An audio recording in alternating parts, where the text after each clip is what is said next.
insyaallah kita akan lanjutkan pembahasan kita di Kitab Bulughul Maram ini. Sudah sampai pada bab zuhud dan wara. Pada hadis yang pertama saya bacakan, bismillahirrahmanirrahim.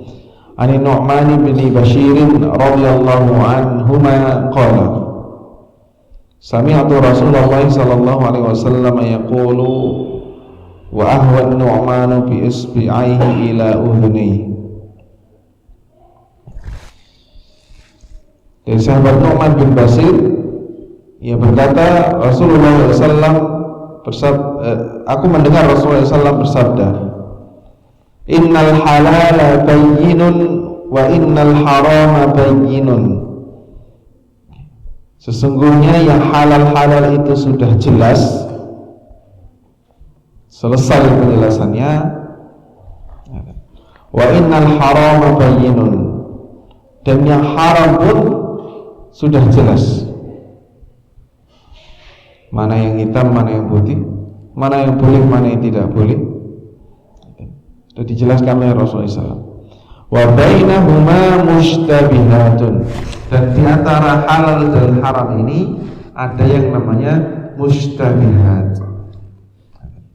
Apa itu mushtabihat? Atau mungkin bahasa yang sering kita dengar adalah syubhat. Adalah hal-hal yang tidak banyak diketahui oleh manusia, hal-hal yang hukumnya masih samar bagi seseorang. Maka ini yang disebut oleh Rasulullah SAW sebagai mushtabihat, yang sudah mengetahui halal, kemudian dia juga sudah mengetahui yang haram, tetapi yang ini kok tengah-tengah, ada sisi haramnya tapi juga ada sisi manfaatnya, sepertinya halal. Seseorang yang tidak mengetahui hukumnya dengan pasti, ini namanya mushtabihatun. Sebagaimana Rasulullah SAW melanjutkan, la ya'lamuhunna katsirun minan nas. Yang mushtabihat ini tidak diketahui oleh banyak manusia, hanya mungkin ulama mujtahidin, hanya mungkin para mufti atau orang-orang yang memberikan fatwa, dan orang-orang yang terkhusus saja yang memang mendalami dalam ilmu ini. Di sini kan kita bisa pahami bahwasanya Bapak Ibu, ada ilmu-ilmu di dalam Islam yang ma'lumun minad dini bid-darurah, yang istilahnya itu wajib diketahui. Kan ini sebutkan mustabihat itu diketahui oleh sedikit orang saja, para ulama mujtahidin. Sebaliknya berarti ada ilmu-ilmu yang semua orang harus tahu. Ada ilmu-ilmu yang semua orang harus tahu. Tentang tauhid, mengisahkan Allah Subhanahu wa taala, apa saja rukun Islam, bagaimana pelaksanaannya. Ilmu tentang sholat, ini bukan mustabihat. Mengapa? Semua orang harus mengetahuinya, semua orang harus melaksanakan kewajiban-kewajiban itu. Maka mengilmui kewajiban itu hukumnya wajib. Yang Rasulullah SAW sebutkan, menuntut ilmu itu adalah kewajiban bagi seorang muslim dan muslimah. Nah, kita ini yang sebagai orang tua, jangan sampai anak-anak kita ini untuk hal-hal yang ma'lumun minad dini bid-darurah, yang sudah diketahui secara umum. Tidak harus menjadi ulama untuk mengetahuinya. Ini anak-anak kita harus mengetahui tentang siapa yang pantas diidolakan, siapa yang tidak pantas diidolakan, tentang kesiapa kita harus mencintai dan kesiapa yang kita harus membenci, tentang akidah, tentang fikih ibadah, tentang muamalah dasar, itu harus diketahui. Mungkin mudahnya di zaman kita ini masuk pesantren. Jangan sampai nanti seorang laki-laki di masanya dia nanti harus berkeluarga, dia masih belum tahu bagaimana mandi junub, karena ternyata bapaknya tidak mengajari, ibunya tidak mengajari, tidak juga disekolahkan di sekolah yang mengajari ilmu itu. Nah, cukup Bapak Ibu, di sekolah negeri itu pelajaran agama 2 jam 1 pekan. Itu pun kalau gurunya nggak sibuk rapat MGMP, sibuk buat RPP, pulangnya, orang tuanya, rasa-rasanya sudah tahunya anaknya belajar agama. Harusnya ini tahu, harusnya ini tahu. Maka catatannya tadi ketika Rasulullah SAW menyebutkan la ya'lamuhunna katsirun minan nas, yang syubhat itu tidak diketahui oleh banyak manusia, berarti ada ilmu yang sudah harus diketahui oleh banyak manusia. Ilmu yang tadi yang kami sebutkan, rukun iman, rukun Islam, kemudian fikih ibadah yang dasar, sholat, menunaikan zakat, puasa, bagaimana puasa, ini harus diketahui oleh setiap muslim. Adapun syubhat ini mungkin sebagian orang sulit untuk mengetahui dengan berbagai sebab. Bisa karena mungkin memang belum pernah menanyakan kepada seorang alim, bisa mungkin karena baginya tidak bisa memahami Al-Quran yang bahasanya sulit untuk difahami karena bukan berbahasanya sendiri, bukan bahasa Indonesia, atau mungkin terbatas baginya untuk mengakses hadis-hadis Rasulullah SAW. Terus mustabihat itu banyak sebabnya, atau keliru dalam pemahaman, bisa jadi.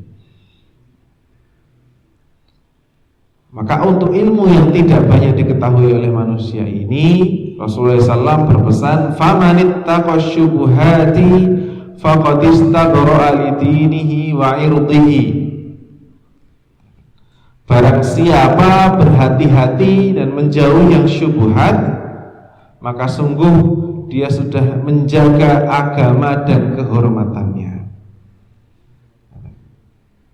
Atas pesannya Rasulullah SAW, kalau ada hal yang masih abu-abu, masih diragukan hukumnya, tinggalkan saja. Antara halal atau haram, selama dia bukan sesuatu yang berkaitan dengan keimanan, akidah seseorang. Kalau yang abu-abu, amannya Rasulullah SAW memberikan pesan untuk kita jauhi. Karena dengan menjauhi yang syubhat itu kita menjaga kesempurnaan agama kita dan kesempurnaan dari kehormatan kita. Ini pesannya Rasulullah SAW. Maka ada seorang ulama pun yang sampai memberikan seperti ini, kan di zaman kita ini akses sosmed sangat mudah. Belajar ilmu agama pakai Google, kiainya namanya Kiai Google. Ketemu baru belajar Islam dasar, tetapi ketemu yang ini ada khilaf, ini khilaf, ada perbedaan di antara ulama. Bingung ini kita menentukan. Maka pesan Rasulullah SAW ya sudah ditinggalkan terlebih dahulu, karena di situ ada khilaf. Pesannya para ulama dahulu mengatakan tidak usah dilaksanakan karena di situ ada perbedaan di antara ulama, amannya.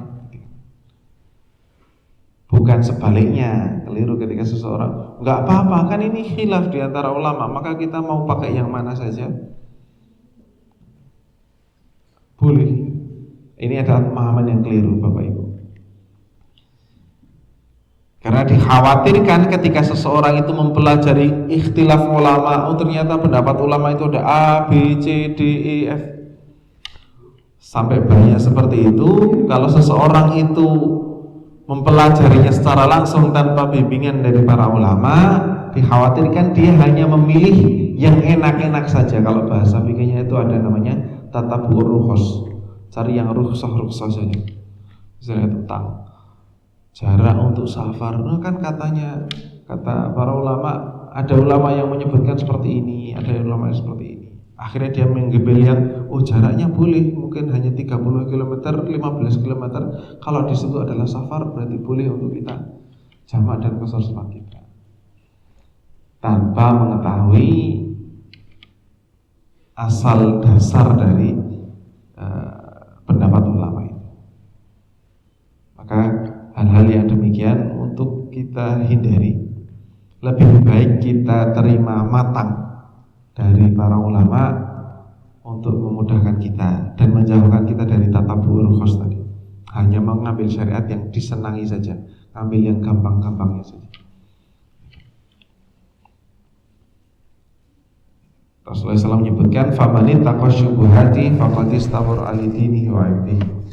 Barang siapa menjauhi hal-hal yang syubhat, masih belum dia ketahui hukumnya, maka sungguh dia sudah menjaga kehormatannya, kehormatan dirinya dan kesempurnaan agamanya. Wa man waqa'a fi syubuhati waqa'a fil haram. Barang siapa itu sudah terjerumus pada hal yang syubhat, saking karena tadi dia memutuskan dengan dirinya sendiri padahal tidak mengetahui ilmunya, kemudian dia nyaman melakukan syubhat itu, Rasulullah SAW menyebutkan barang siapa terjerumus pada hal yang syubhat, maka dia juga ada potensi terjerumus pada hal yang haram.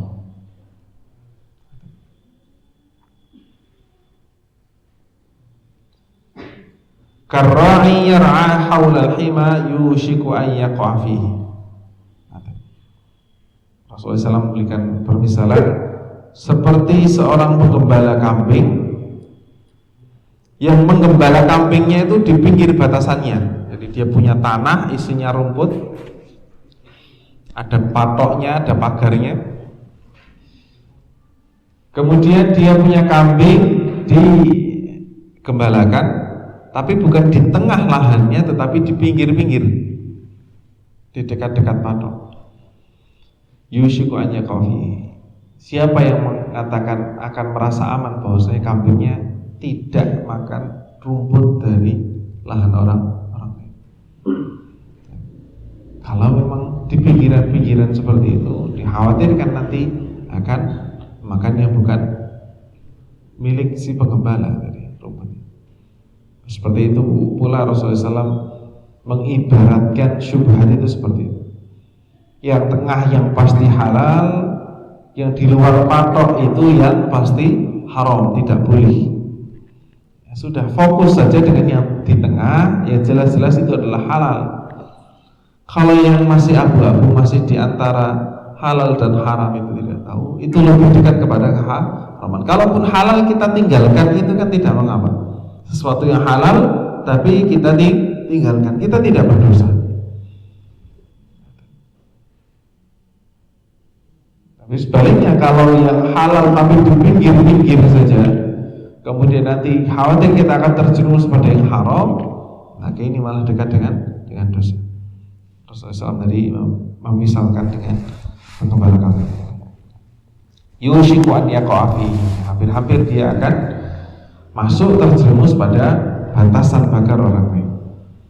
Ala wa inna likulli malikin hima, ala wa inna himallahi maharimuh.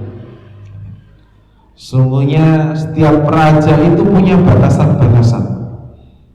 Raja satu kerajaan yang punya batasan, punya aturan-aturan. Ala wa inna himallahi maharimuh. Raja ya dunia ini, Allah Subhanahu wa ta'ala punya juga batasan, yaitu hal-hal yang diharamkan olehnya, dan itu batasan dari Allah Subhanahu wa ta'ala. Karena secara umum apa-apa yang Allah Subhanahu wa ta'ala sediakan di dunia ini adalah bagi manusia untuk mendukungnya beribadah kepada Allah Subhanahu wa ta'ala, kecuali hal-hal yang diharamkan.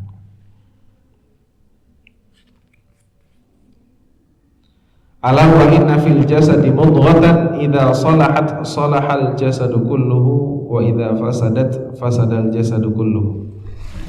Kemudian Rasulullah SAW menutup hadis ini dengan pesan beliau yang berikutnya. Sesungguhnya dalam setiap jasad, setiap tubuh manusia, di dalamnya ada segumpalan daging. Mudghah, ada segumpalan daging. Idza salahat, ketika satu gembal daging ini baik, salahal jasadu kulluh, maka satu gumpalan daging itu akan memperbaiki badan itu seluruhnya.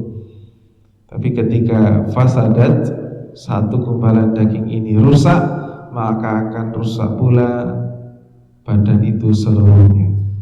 Ala wahyal qalbu. Rasulullah SAW menyebutkan satu gumpalan daging itu tidak lain dan tidak bukan adalah hati seseorang.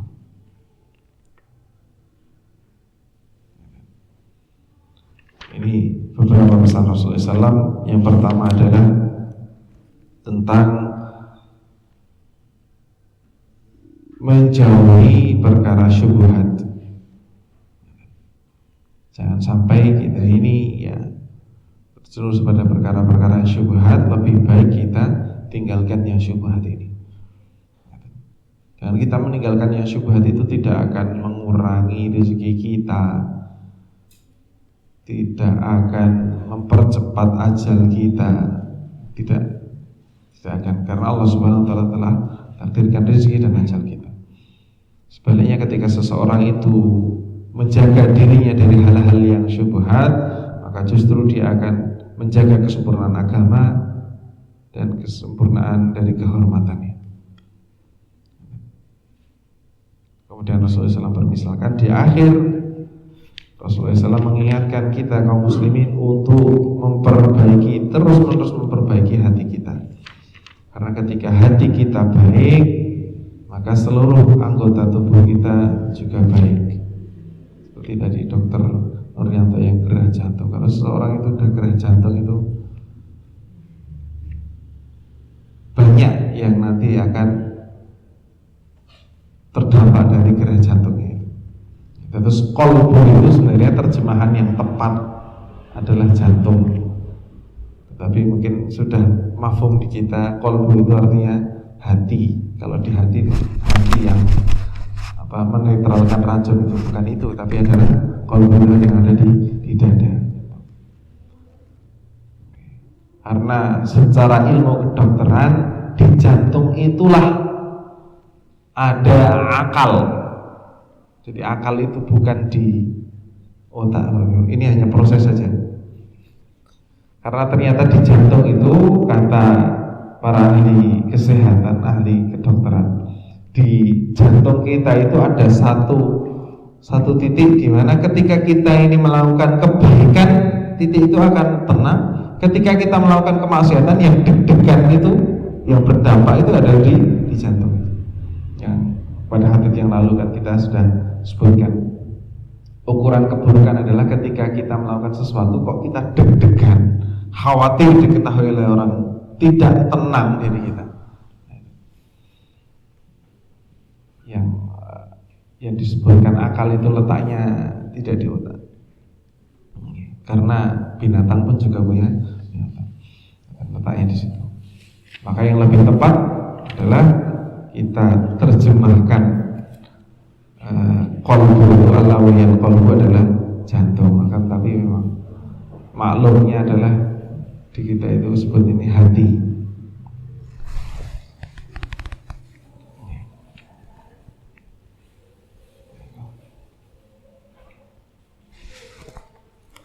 Kemudian di hadis ini pula kita dapat pelajaran bagi seseorang yang menggampangkan hal-hal yang syubhat, nggak apa-apa, ini kan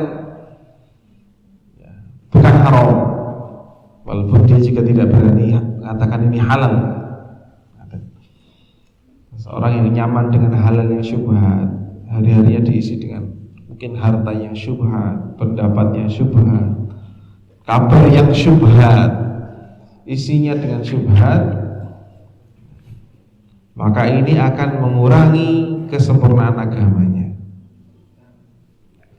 Lebih parah lagi kalau seseorang terbiasa dengan yang syubhat atau menyepelekan, menggampangkan yang syubhat, maka satu masa dia akan terjerumus pada sesuatu yang haram.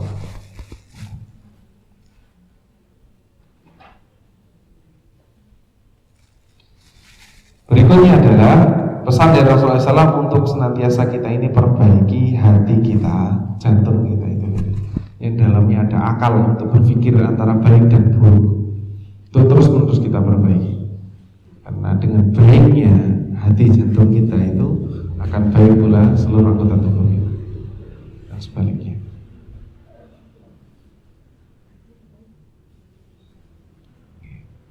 Yang terakhir kita dapati pelajaran dari hadis ini adalah anna salahal batini yastalzimu salahal zahir, bahwasanya kebaikan batin itu pada umumnya akan juga berdampak pada kebaikan zahir. Wa anna fasada zahir dalilun ala fasadil batin. Itu pula rusaknya hal-hal yang zahir. Kita lihat kok ada seseorang bermaksiat secara zahir, nampak dia itu terang-terangan dia itu melakukan kemaksiatan, maka bisa dikatakan pula memang rusak juga batinnya. Maka dia seluruh zahiru ma'a fasadil batin kahalil munafiqin. Walaupun ada pengecualian, orang-orang munafik itu kan batinnya rusak tapi zahirnya seakan-akan baik. Atau orang-orang yang riya, menampakkan kebaikan di mata manusia, padahal dalam hatinya dia mengharapkan pujian dari manusia.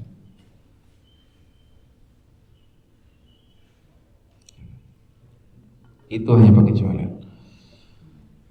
Maka ketika seseorang itu kok memperbaiki hatinya, memperbaiki apa-apa yang ada di batinnya, maka akan berdampak pula pada keadaan zahirnya.